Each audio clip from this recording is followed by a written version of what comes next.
Bueno, ahí con esa sonrisa, abrazando a todos.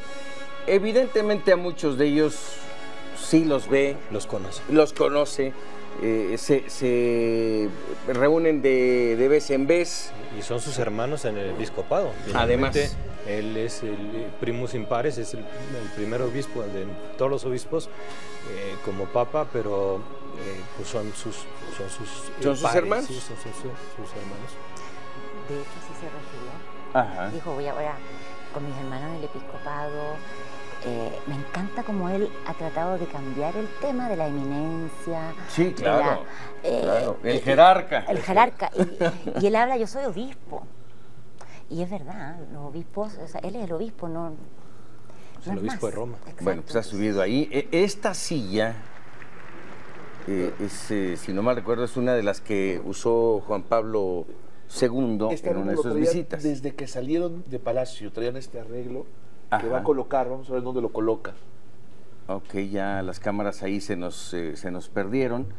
Un pequeño arreglo floral que venía cargando la gente que viene de seguridad, lo venía cargando, que justo cuando estaba ya acercándose a la silla, se lo dan, lo toma y de inmediato él camina hacia otra dirección. Okay. Lo va a dejar y ahí va de regreso. Ya hablábamos de los protocolos famosos que con él no cuentan, ¿no? No cuentan, va a dejar este arreglo y ya va regresando a la silla que estábamos hablando. Sí, tengo entendido, no puedo asegurarlo, pero casi estoy seguro que fue una de las últimas que usó Juan Pablo II en uno de sus viajes. Toma la palabra, han sido varias. Vamos a escuchar. Su Eminencia Reverendísima, Cardenal Norberto Rivera Carrera, Arzobispo Primado de México.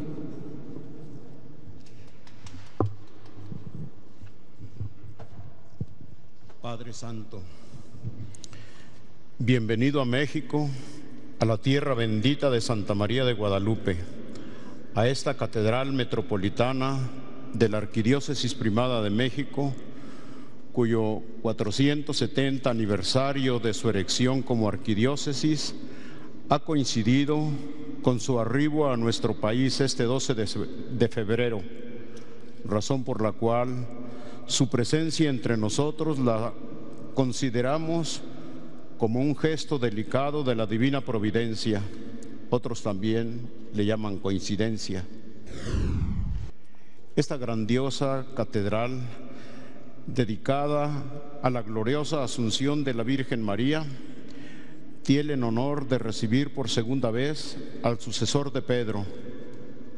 Aún perdura imborrable el recuerdo de aquel 29 de enero de 1979, cuando su predecesor, San Juan Pablo II, celebró la primera Eucaristía en nuestro país, justamente aquí en esta catedral, y acuñó una frase que quedó en lo más profundo del corazón de los mexicanos: México siempre fiel. Y le podemos decir, Santo Padre, que México, por la gran misericordia de Dios, ha permanecido fiel a Jesucristo, fiel a Santa María de Guadalupe, fiel al Vicario de Cristo.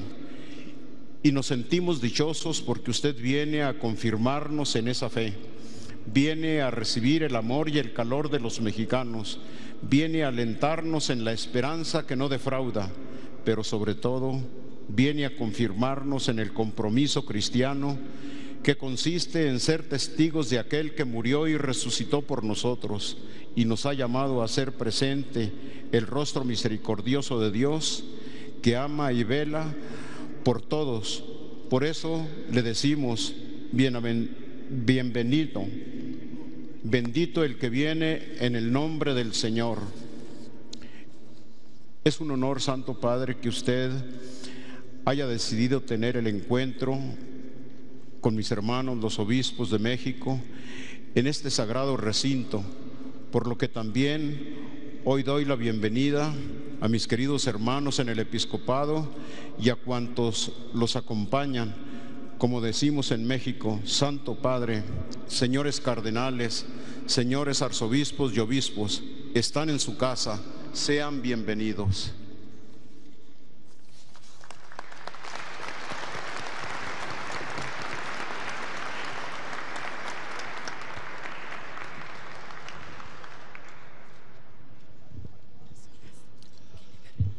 Toma la palabra Su Eminencia Reverendísima Cardenal José Francisco Robles Ortega, Arzobispo de Guadalajara y Presidente de la Conferencia Episcopal Mexicana.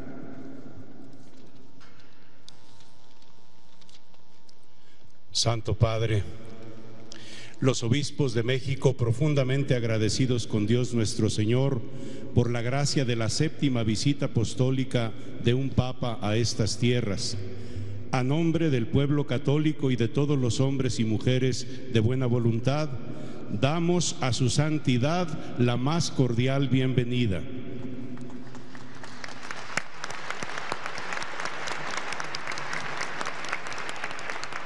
México es un país bendecido por Dios con grandes recursos naturales, un enorme y rico mosaico de culturas indígenas y mestizas, una historia de encuentro, esfuerzo y lucha para superar las adversidades y salir adelante, y un pueblo que en su mayoría es bueno, alegre, hospitalario, solidario y fiel al Evangelio, que llegó a estas tierras gracias a la labor de grandes discípulos misioneros de Cristo.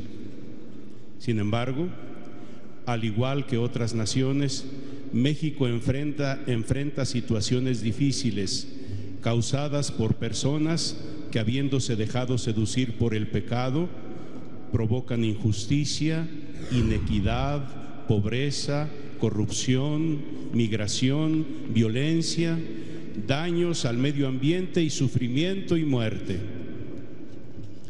Ante esta realidad, la presencia y el mensaje de su santidad en el año jubilar de la misericordia es un aliento que ayudará a las iglesias que peregrinan en México a confirmarse en la fe, la esperanza y la caridad, y también una luz que iluminará a los hombres y mujeres de buena voluntad en la tarea de construir día a día un México mejor.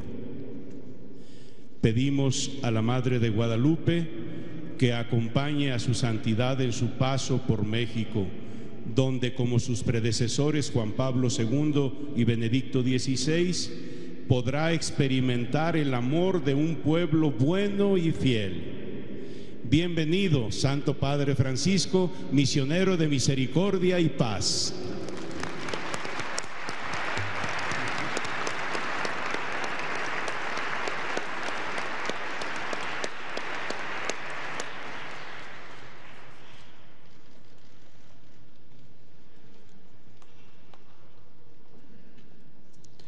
Escuchemos ahora a su santidad Papa Francisco.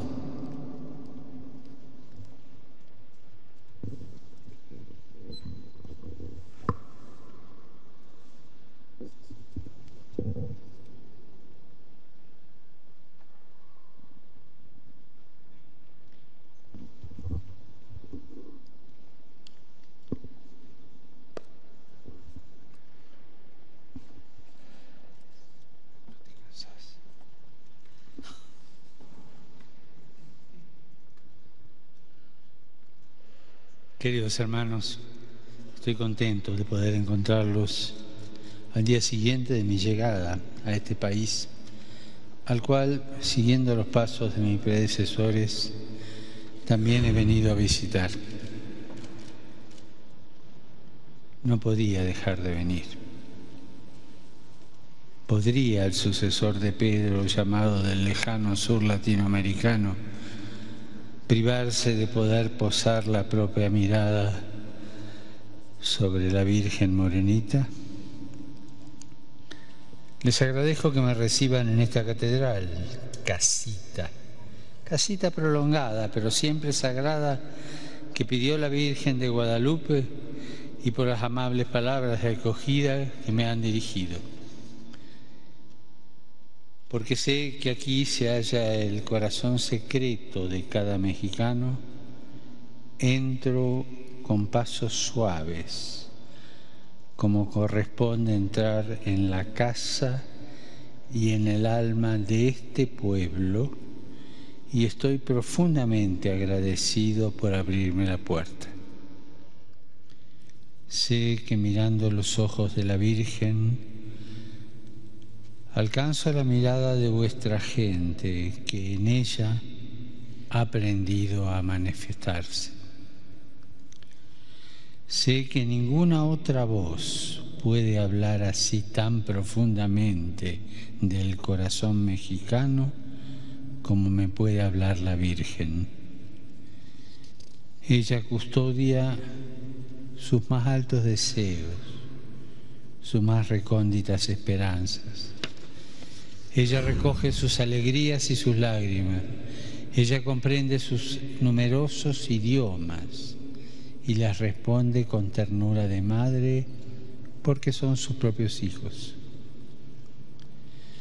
Estoy contento de estar con ustedes aquí, en las cercanías del Cerro de Tepeyac, como en los albores de la evangelización de este continente. Y por favor, les pido que me consientan que todo cuanto les diga pueda hacerlo partiendo desde la guadalupana. Cuánto quisiera que fuese ella misma quien les lleve hasta lo profundo de sus almas de pastores y por medio de ustedes a cada una de sus iglesias particulares presentes en este vasto México, todo lo que fluye intensamente del corazón del Papa.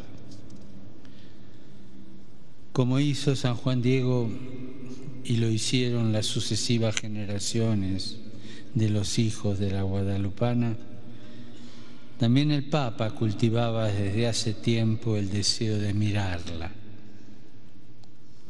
Más aún, quería yo mismo ser alcanzado por su mirada materna. He reflexionado mucho sobre el misterio de esta mirada y les ruego acojan cuanto brota de mi corazón de pastor en este momento. Una mirada de ternura.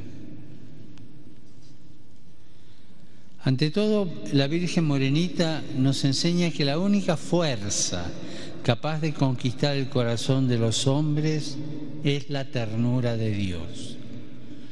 Aquello que encanta y atrae, aquello que doblega y vence, aquello que abre y desencadena, no es la fuerza de los instrumentos o la dureza de la ley, sino la debilidad omnipotente del amor divino, que es la fuerza irresistible de su dulzura y la promesa irreversible de su misericordia. Un inquieto y notable literato de esta tierra dijo que en Guadalupe ya no se pide la abundancia de las cosechas o la fertilidad de la tierra, sino que se busca un regazo en el cual los hombres, siempre huérfanos y desheredados, están en la búsqueda de un resguardo, de un hogar. Transcurridos siglos del evento fundante de este país y de la evangelización del continente, ¿acaso se ha diluido, se ha olvidado la necesidad de regazo que anhela el corazón del pueblo que se les ha confiado a ustedes? No. Conozco la larga y dolorosa historia que han atravesado, no sin derramar tanta sangre, no sin impetuosas y desgarradoras convulsiones, no sin violencia e incomprensiones. Con razón, mi venerado y santo predecesor dijo que en México estaba como en su casa y ha querido recordar como ríos a veces ocultos y siempre caudalosos, tres realidades que unas veces se encuentran y otras revelan sus diferencias complementarias sin jamás confundirse del todo. La antigua y rica sensibilidad de los pueblos indígenas que amaron Juan de Zumárraga y Vasco de Quiroga, a quienes muchos de estos pueblos siguen llamando padres, el cristianismo arraigado en el alma de los mexicanos y la moderna racionalidad de corte europeo que tanto ha querido enaltecer la independencia y la libertad.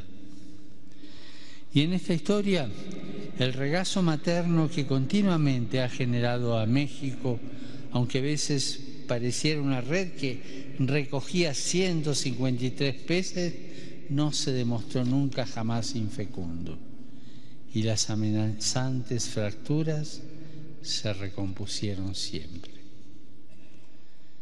Por eso los invito a pedir nuevamente, a partir nuevamente de esta necesidad de regazo que proclama del alma de vuestro pueblo. El regazo de la fe cristiana es capaz de reconciliar el pasado, frecuentemente marcado por la soledad, el aislamiento y la marginación, con el futuro continuamente relegado a un mañana que se escabulle. Solo en aquel regazo se puede, sin renunciar a la propia identidad, descubrir la profunda verdad de la nueva humanidad en la cual todos están llamados a ser hijos de Dios. Reclínense, pues, hermanos, con delicadeza y respeto sobre el alma profunda de su gente. Desciendan con atención y descifren su misterioso rostro. El presente, frecuentemente disuelto en dispersión y fiesta, ¿acaso no es también propedéutico a Dios, que es solo y pleno presente? La familiaridad con el dolor y la muerte no son formas de coraje y caminos hacia la esperanza. La percepción de que el mundo sea siempre y solamente para redimir no es el antídoto a la autosuficiencia prepotente de cuantos creen poder prescindir de Dios. Naturalmente, por todo esto se necesita una mirada capaz de reflejar la ternura de Dios. Sean, por lo tanto, obispos de mirada limpia, de alma transparente, de rostro luminoso. No le tengan miedo a la transparencia. La Iglesia no necesita de la oscuridad para trabajar. Vigilen para que sus miradas no se cubran de las penumbras de la niebla de la mundanidad. No se dejen corromper por el materialismo trivial ni por las ilusiones seductoras de los acuerdos debajo de la mesa. No pongan su confianza en los carros y caballos de los faraones actuales, porque nuestra fuerza es la columna de fuego que rompe dividiendo en dos la marejada del mar sin hacer grande rumor. El mundo en el cual el Señor nos llama a desarrollar nuestra misión se ha vuelto muy complejo. Y aunque la prepotente idea del cogito, del famoso cogito, que no negaba que hubiese al menos una roca sobre la arena del ser, hoy se está dominada por una concepción de vida considerada por muchos más que nunca vacilante, errabunda y anómica, porque carece de sustrato sólido. Las fronteras tan intensamente invocadas y sostenidas se han vuelto permeables a la novedad de un mundo en el cual la fuerza de algunos ya no puede sobrevivir sin la vulnerabilidad de los otros. La irreversible hibridación de la tecnología hace cercano lo que está lejano, pero lamentablemente hace distante lo que debería estar cerca.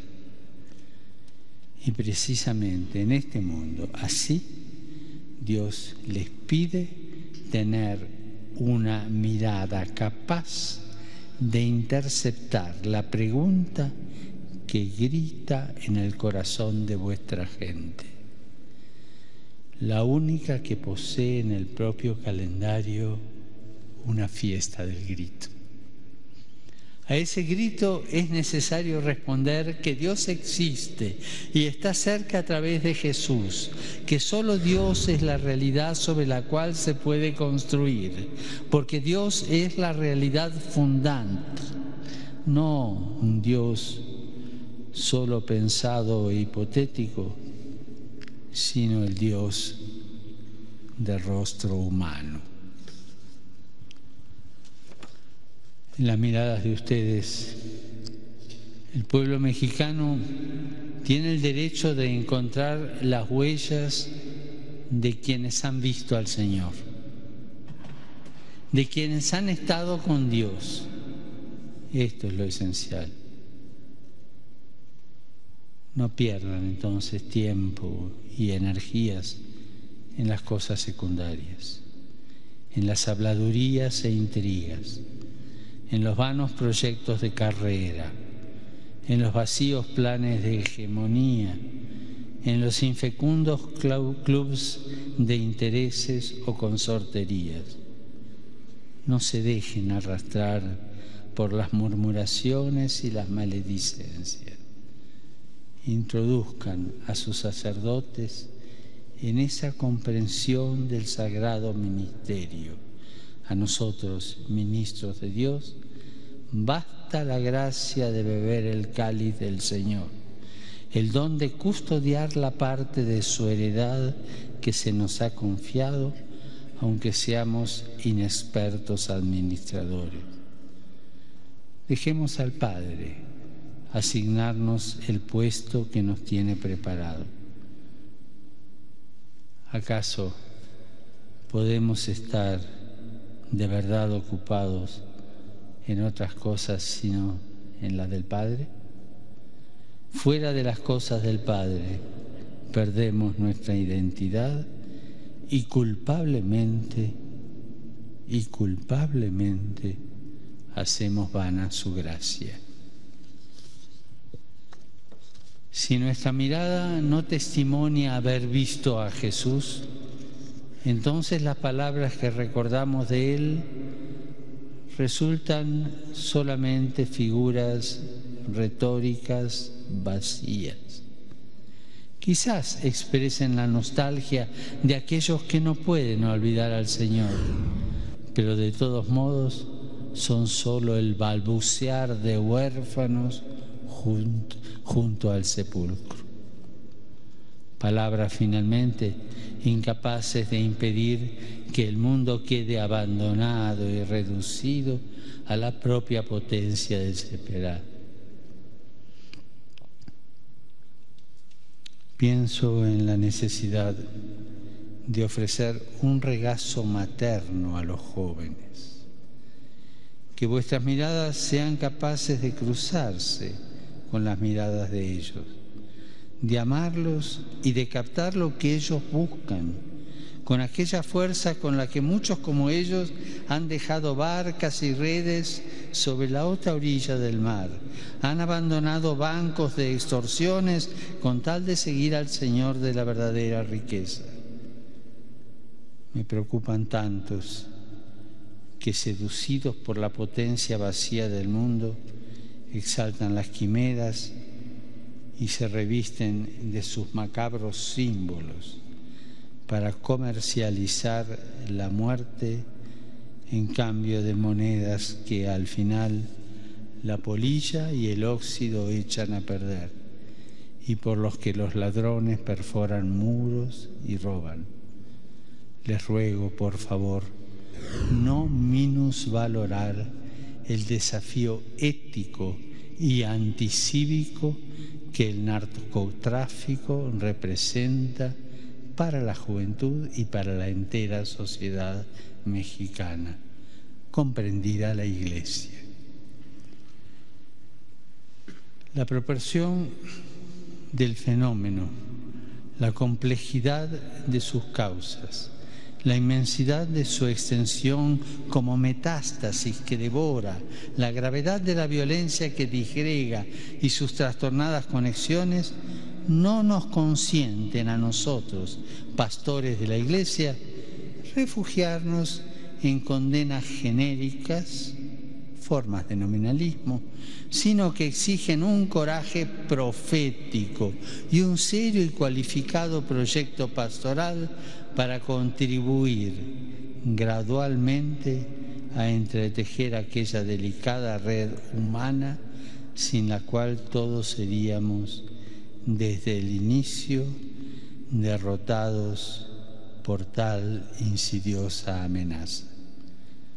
Solo comenzando por las familias, acercando y abrazando la periferia humana y existencial de los territorios desolados de nuestras ciudades, involucrando las comunidades parroquiales, las escuelas, las instituciones comunitarias, las comunidades políticas, las estructuras de seguridad. Solo así se podrá liberar totalmente de las aguas en las cuales lamentablemente se ahogan tantas vidas, sea la vida de quien muere como víctima, sea la de quien delante de Dios tendrá siempre las manos manchadas de sangre, aunque tenga los bolsillos llenos de dinero sórdido y la conciencia anestesiada. Perdón, pero se me seca la boca.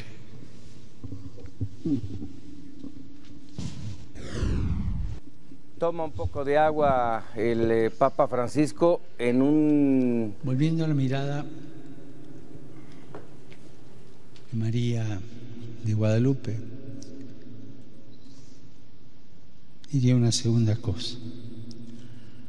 Una mirada capaz de tejer.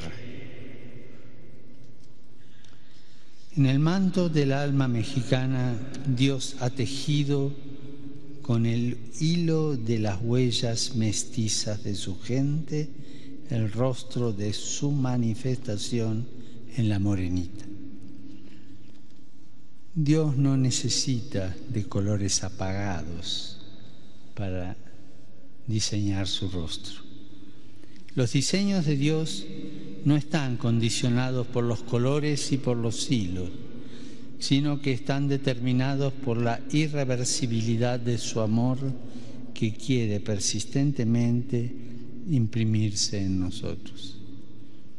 Sean, por tanto, obispos capaces de imitar esta libertad de Dios, eligiendo cuanto es humilde para hacer visible la majestad de su rostro y de copiar esta paciencia divina en tejer con el hilo fino de la humanidad que encuentren aquel hombre nuevo que su país espera.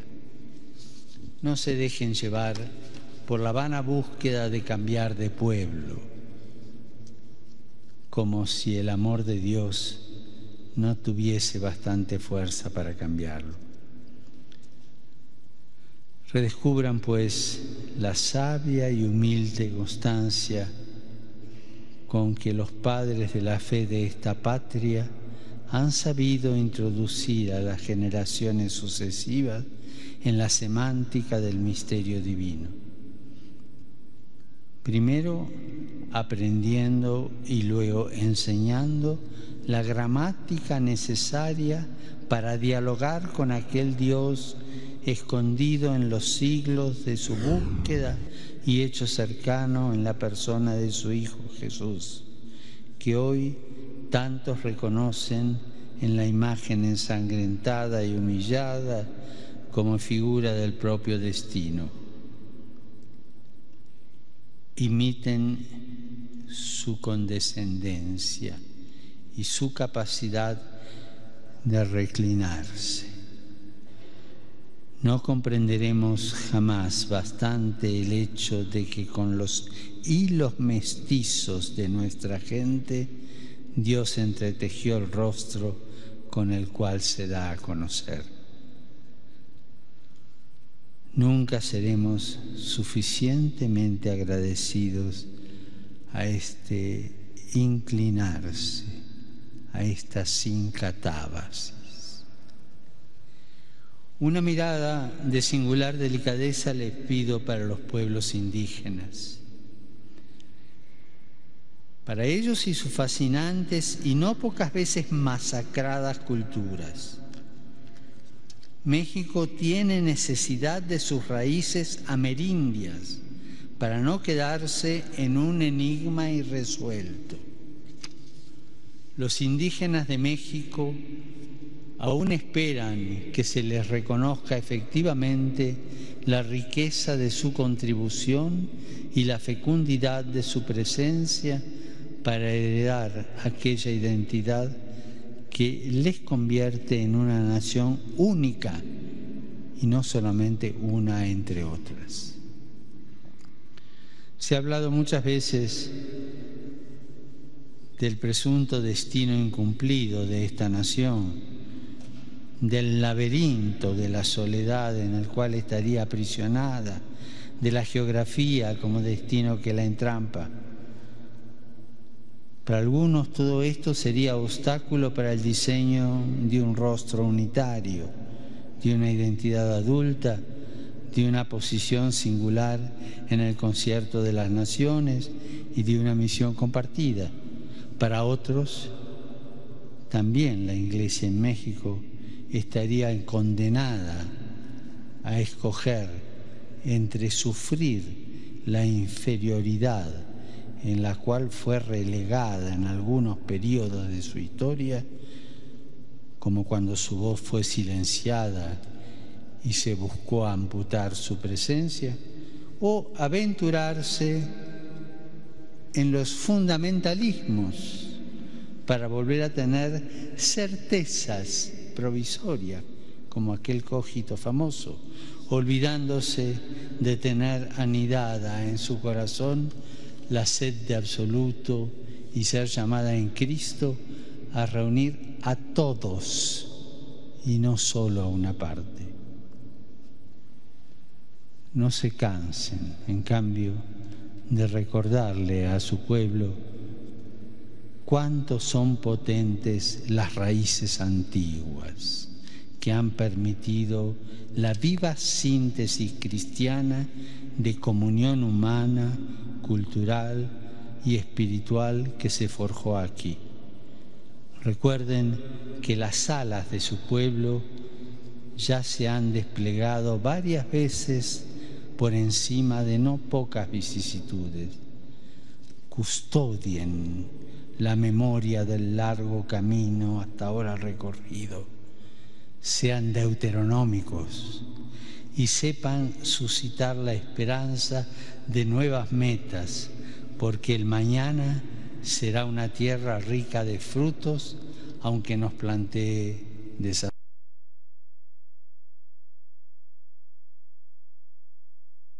Reposadas siempre y solamente en Cristo, sean capaces de contribuir a la unidad de su pueblo, de favorecer la reconciliación de sus diferencias y la integración de sus diversidades, de promover la solución de sus problemas endógenos, de recordar la medida alta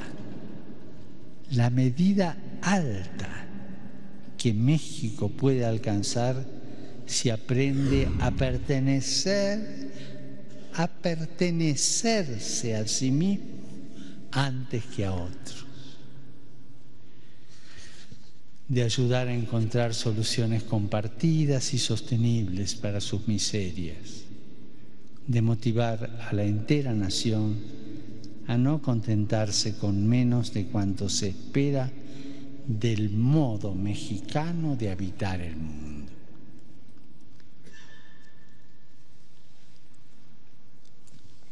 Y una tercera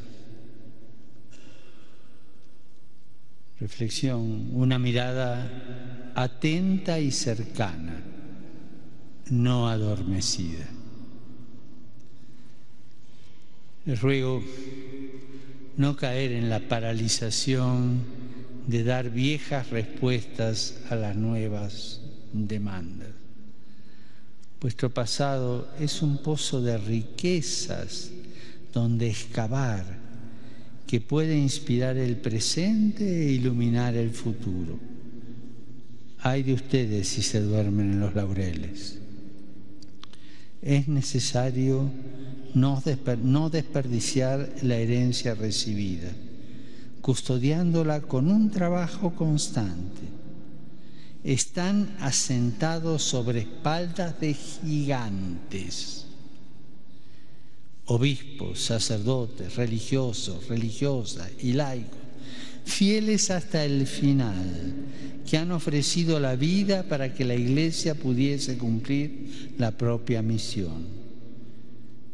Desde lo alto de ese podio están llamados a lanzar una mirada amplia sobre el campo del Señor para planificar la siembra y esperar la cosecha.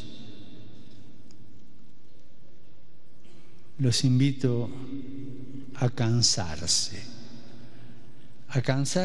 sin miedo en la tarea de evangelizar y de profundizar la fe mediante una catequesis mistagógica que sepa atesorar la religiosidad popular de su gente. Nuestro tiempo requiere atención pastoral a las personas y a los grupos que esperan poder salir al encuentro del Cristo vivo. Solamente una valerosa conversión pastoral, y subrayo, conversión pastoral de nuestras comunidades, puede buscar generar y nutrir a los actuales discípulos de Jesús. Por tanto, es necesario para nosotros, pastores, superar la tentación de la distancia. Y dejo a cada uno de ustedes que haga el catálogo de las distancias que pueden existir en esta conferencia episcopal. No las conozco. Pero la tentación de la distancia, superar la tentación de la distancia y del clericalismo, de la frialdad y de la indiferencia, del comportamiento triunfal y de la autorreferencialidad. Guadalupe nos enseña que Dios es familiar, cercano en su rostro, que la proximidad y la condescendencia, ese agacharse y acercarse, pueden más que la fuerza, que cualquier tipo de fuerza. Como enseña en la bella tradición guadalupana, la morenita custodia las miradas de aquellos que la contemplan, reflejan el rostro de aquellos que la encuentran. Es necesario aprender que hay algo de irrepetible en cada uno de aquellos que nos miran en la búsqueda de Dios. Toca a nosotros no volvernos impermeables a tales miradas. Custodiar en nosotros a cada uno de ellos, conservarlos en el corazón, resguardarlos. Solo una iglesia que sepa resguardar el rostro de los hombres que van a tocar a su puerta es capaz de hablarles de Dios. Si no desciframos sus sufrimientos, si no nos damos cuenta de sus necesidades, nada podremos ofrecerle. La riqueza que tenemos fluye solamente cuando encontramos la poquedad de aquellos que mendigan, y precisamente este encuentro se realiza en nuestro corazón de pastores. Y el primer rostro que les suplico custodien en su corazón es el de sus sacerdotes. no los dejen expuestos a la soledad y al abandono, presa de la mundanidad que devora el corazón. Estén atentos y aprendan a leer sus miradas para alegrarse con ellos cuando sientan el gozo de contar cuánto han hecho y enseñado, y también para no echarse atrás cuando se sientan un poco rebajados y no puedan hacer otra cosa que llorar porque han negado al Señor. Y también, ¿por qué no?, para sostener en comunión con Cristo cuando alguno ya abatido saldrá con Judas en la noche. En esas situaciones, que nunca falte la paternidad de ustedes, obispos, para con sus sacerdotes. Animen la comunión entre ellos, hagan perfeccionar sus dones, intégrenlos en las grandes causas, porque el corazón del apóstol no fue hecho para cosas pequeñas. La necesidad de familiaridad habita en el corazón de Dios. Nuestra Señora de Guadalupe pide, pues, únicamente una casita sagrada. Nuestros pueblos latinoamericanos entienden bien el lenguaje diminutivo, una casita sagrada. Entienden bien el lenguaje diminutivo y de muy buen grado lo usan. Quizás tienen necesidad del diminutivo porque de otra forma se sentirían perdidos. Se adaptaron siempre a sentirse disminuidos y se acostumbraron a vivir en la modestia.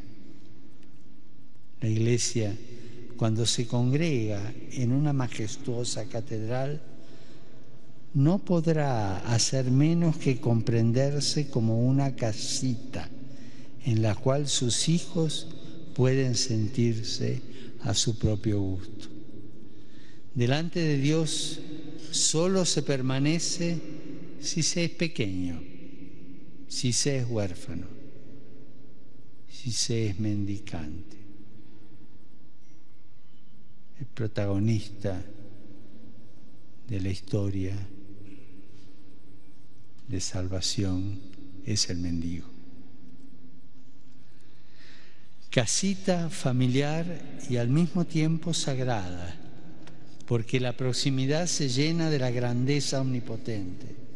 Somos guardianes de este misterio. Tal vez hemos perdido este sentido de la humilde medida divina,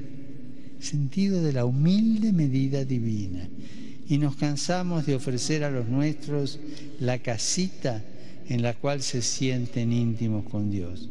Puede darse también que, habiendo descuidado un poco el sentido de su grandeza, se haya perdido parte del temor reverente hacia un tal amor. Donde Dios habita, el hombre no puede acceder sin ser admitido y entra solamente quitándose las sandalias para confesar la propia insuficiencia. Y habernos olvidado de quitarnos las sandalias para entrar no está posiblemente en la raíz de la pérdida del sentido de la sacralidad de la vida humana, de la persona, de los valores esenciales, de la sabiduría acumulada a lo largo de los siglos, del respeto a la naturaleza. Sin rescatar en la conciencia de los hombres y de la sociedad estas raíces profundas, incluso al trabajo generoso en favor de los legítimos derechos humanos, le faltará la savia vital que puede provenir solo de un manantial que la humanidad no podrá jamás darse a sí misma.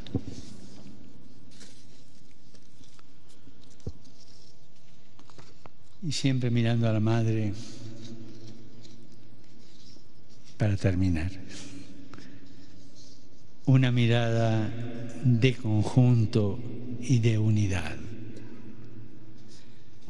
Solo mirando la morenita, México se comprende por completo. Por tanto, los invito a comprender que la misión que la Iglesia hoy les confía, y siempre les confió, requiere esta mirada que abarque la totalidad. Y esto no puede realizarse aisladamente, sino solo en comunión. La guadalupana está ceñida de una cintura que anuncia su fecundidad. Es la Virgen que lleva ya en el vientre el Hijo esperado por los hombres. Es la Madre que ya gesta la humanidad del nuevo mundo naciente. Es la esposa que prefigura la maternidad fecunda de la Iglesia de Cristo. Ustedes tienen la misión de ceñir toda la nación mexicana con la fecundidad de Dios. Ningún pedazo de esta cinta puede ser despreciado. El episcopado mexicano ha cumplido notables pasos en estos años conciliares. Ha aumentado sus miembros. Se ha promovido una permanente formación continua y cualificada. El ambiente fraterno no faltó. El espíritu de colegialidad ha crecido. Las intervenciones pastorales han influido sobre sus iglesias y sobre la conciencia nacional.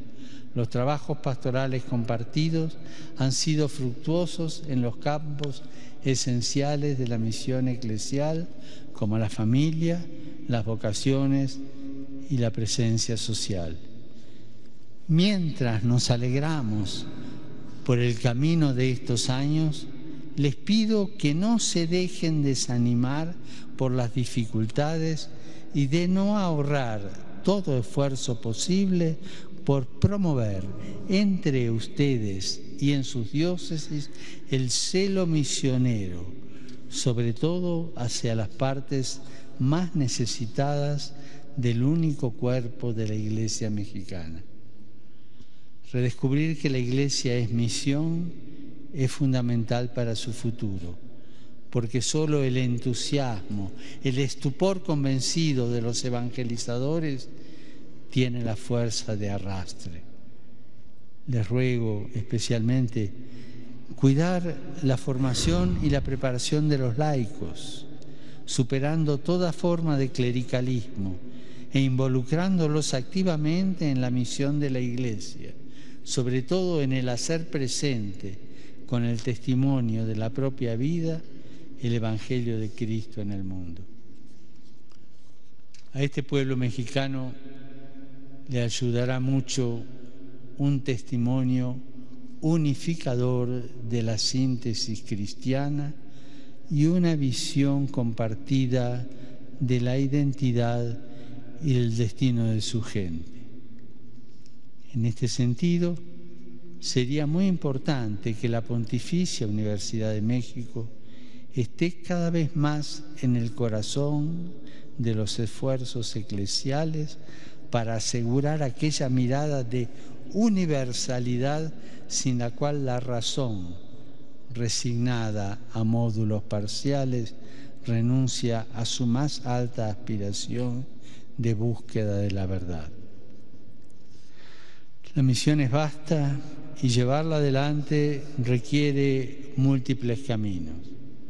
Y con más viva insistencia los exhorto a conservar la comunión y la unidad entre ustedes.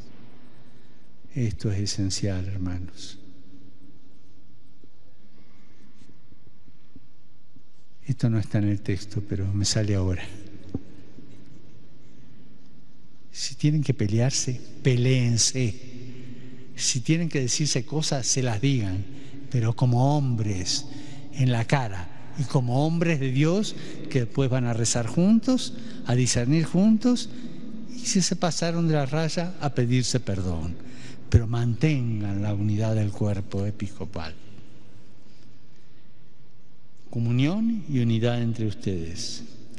La comunión es la forma vital de la Iglesia y la unidad de sus pastores da prueba de su veracidad. México y su vasta y multiforme Iglesia tienen necesidad de obispos servidores y custodios de la unidad edificada sobre la palabra del Señor, alimentada con su cuerpo y guiada por su espíritu, que es el aliento vital de la Iglesia. No se necesitan príncipes, sino una comunidad de testigos del Señor. Cristo es la única luz, es el manantial de agua viva. De su respiro sale el espíritu que despliega las velas de la barca eclesial. En Cristo glorificado, que la gente de este pueblo ama a honrar como Rey, enciendan juntos la luz, cólmense de su presencia que no se extingue, respiren a pleno pulmón el aire bueno de su espíritu. Toca a ustedes sembrar a Cristo sobre el territorio, tener encendida su luz humilde que clarifica sin ofuscar, asegurar que en sus aguas se colme la sed de su gente, extender las velas para que sea el soplo del Espíritu quien las despliegue y no encalle en la barca de la Iglesia en México. Recuerden que la esposa de cada uno de ustedes, la esposa, la Madre Iglesia, sabe bien que el pastor amado será encontrado solo donde los pastos son herbosos y los riachuelos cristalinos. La esposa desconfía de los compañeros del esposo que alguna vez, por desidia o incapacidad, conducen a la grey por lugares áridos y llenos de peñascos. Ay de nosotros, pastores, compañeros del Supremo Pastor, si dejamos vagar a su esposa porque en la tienda que nos hicimos el esposo no se encuentra. Permítame una última palabra para expresar el aprecio del Papa por todo cuanto están haciendo para afrontar el desafío de nuestra época representado en las migraciones. Son millones los hijos de la Iglesia que hoy viven en la diáspora o en el tránsito, peregrinando hacia el norte en búsqueda de nuevas oportunidades. Muchos de ellos dejan atrás las propias raíces para aventurarse aún en la clandestinidad que implica todo tipo de riesgos, en búsqueda de la luz verde que juzgan como su esperanza. Tantas familias se dividen y no siempre la integración en la presunta tierra prometida es tan fácil como se piensa. Hermanos, que sus corazones sean capaces de seguirlos y alcanzarlos más allá de las fronteras. Refuercen la comunión con sus hermanos del episcopado estadounidense para que la presencia materna de la Iglesia mantenga viva las raíces de su fe, de la fe de ese pueblo, las razones de sus esperanzas y la fuerza de su caridad.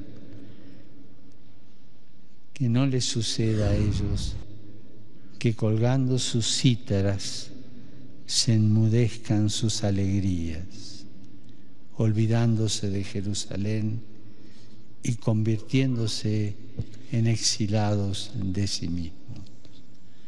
Testimonien juntos que la Iglesia es custodia de una visión unitaria del hombre y no puede compartir que sea reducido a un mero recurso humano.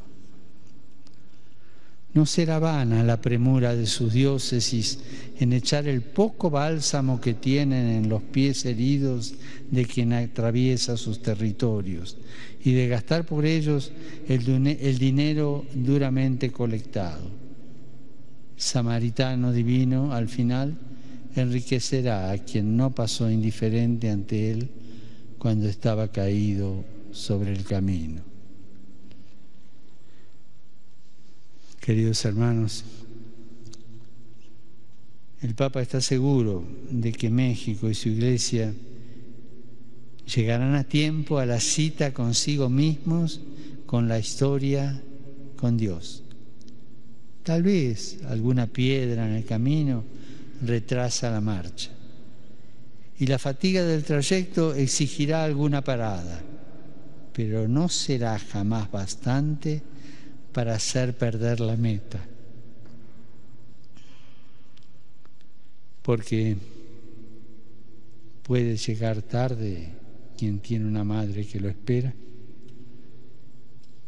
quien continuamente puede sentir resonar en el propio corazón: ¿no estoy yo aquí, que soy tu madre? Gracias.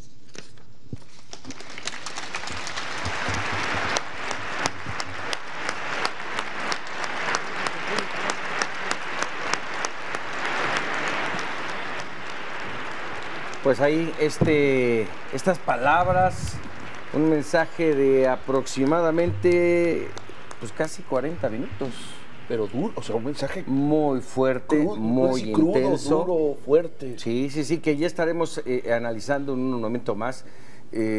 Vamos a observar qué es lo que continúa, y me gustaría si pudiéramos integrar a esta mesa de trabajo a Raúl Frías. Él se encuentra en la Basílica de Guadalupe, ya en la posición de Mega Noticias TVC. Lo vamos a integrar un momentito más, mientras vemos estas imágenes en donde se ve, bueno, ahí ya sonriendo al cardenal Norberto Rivera. Vaya mensaje. Bueno, hay muchos puntos que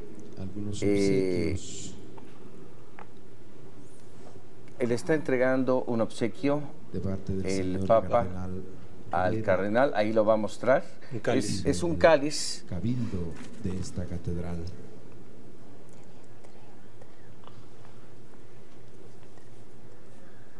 Que debe ser, por supuesto, el Santo Padre muy apreciado. Desde luego. Desde luego. Un presente del Santo Padre señor cardenal Norberto Rivera. Es algo que no se da todos los días. No se da todos los días, así es. Como obsequio de su visita. A mí me llama la atención eso de que ha estado devolviendo los regalos. O sea, creo que es un realismo no lo necesito. O sea, qué bueno que me lo regalas, pero yo al cielo me voy a ir sin todas estas cosas. Porque es muy importante trabajar, dejar la huella de Cristo, ¿no? Entonces me da un poquito de ternura las cosas que le regalan. No vine a recoger, vine a dejar. Exacto. Entonces México es un país tan detallista, que regalan a los extranjeros todo, súper generosos. Entonces, pero también es una condición, y bien lo decía hace un momento en parte de su mensaje el Papa. Somos de chiquito, ¿no? De mucho acercamiento, disminutivo, de acercarnos. En un tono cariñoso, se va mucho en un tono. Es que verdad, se ríen de nosotros los europeos cuando les decimos, ¿quiere un cafecito chico? Sí, o sea, ya, claro. O sea, si es chico, de verdad. Si es cafecito, es chico, ¿no? Claro, para ellos, pero para nosotros el cafecito es cariño, ¿no? El diminutivo es de cariño. Oye, y bueno, tú lo mencionabas, Alberto, y ahorita lo platicaremos con Cristina y con Fernando. Este asunto, bueno, sí se fue duro en algunos asuntos. Yo de entrada, lo primero que me saltó cuando dijo: sean obispos de mirada limpia, de rostro luminoso, no tengan miedo a la transparencia. La Iglesia no necesita de la oscuridad, de la mundaneidad, ni de los acuerdos debajo de la mesa, ni de estar abajo de los caballos de los jerarcas actuales. Así es. Y un poco antes menciona que él entra con paso suave, como se tiene que entrar en una catedral, pero después esos pasos son contundentes, como lo que estás mencionando. Exacto. Ahorita. No anda con medias tintas, es muy claro. Es muy claro. Como latinoamericano sabe que a los latinoamericanos hay que hablarles de cierta forma. Me parece que es un discurso de lo que hemos escuchado en este día y medio, día y algo, o un día, que ni siquiera un día, ¿verdad? 24 horas. Ni siquiera 24 horas, pero es de lo más sustancioso y me parece que por fortuna se dicen estas cosas en donde se tienen que decir con la claridad que se tiene que decir. Déjame decirlo así, a lo mejor de manera mundana, pero esto es como una empresa. Esta no era una reunión de tipo social con los obispos, una reunión de trabajo en donde tenía, valga el término, que jalar un poquito la rienda, jalar un poquito las orejas y poner de acuerdo a todo el mundo en un momento en el que se tiene que trabajar unidad para recuperar, sí, lo que en este momento, si es que se ha perdido, pues se recupere, La ¿no? invitación a actualizarse, porque dicen, no dar respuestas viejas a preguntas nuevas. Y una de las cuestiones donde enfatiza mucho lo que te estás mencionando, Alberto, es cuando trae a cuento la Pontificia Universidad de México, que dice, se tiene que trabajar ahí, porque naturalmente, ¿dónde se van a formar los futuros sacerdotes? Pues tiene que haber una universidad con un altísimo prestigio y nivel intelectual. No puede faltar esfuerzo para lograr eso. Sí, a mí me parece, perdón. Sí, adelante, Cristina. No, a mí me parece también una cosa que los latinoamericanos nos damos cuenta al llegar a México, es la presencia, lo vuelvo a decir, la presencia del mundo mesoamericano en sus formas. La tortilla, por ejemplo, la tortilla es algo de los indígenas y sigue hoy presente. Y el Papa les dice, es impresionante que no hayamos valorado la presencia multicultural y profunda del mundo indígena, ¿no? Lo va a hacer más claro cuando vaya a Chiapas, pero creo que a sus pastores le está diciendo, no menosprecien a los indígenas en sus culturas, en sus formas que heredaron de los primeros misioneros, el patronazgo, las fiestas populares, ellos son los reductos de esa fe viva, porque realmente los misioneros se impactaron. Por ejemplo, me acaba de pasar el tema del altar de muertos. Mi párroco se le llamó la atención, que qué íbamos a hacer un altar de muertos con los niños, ¿no?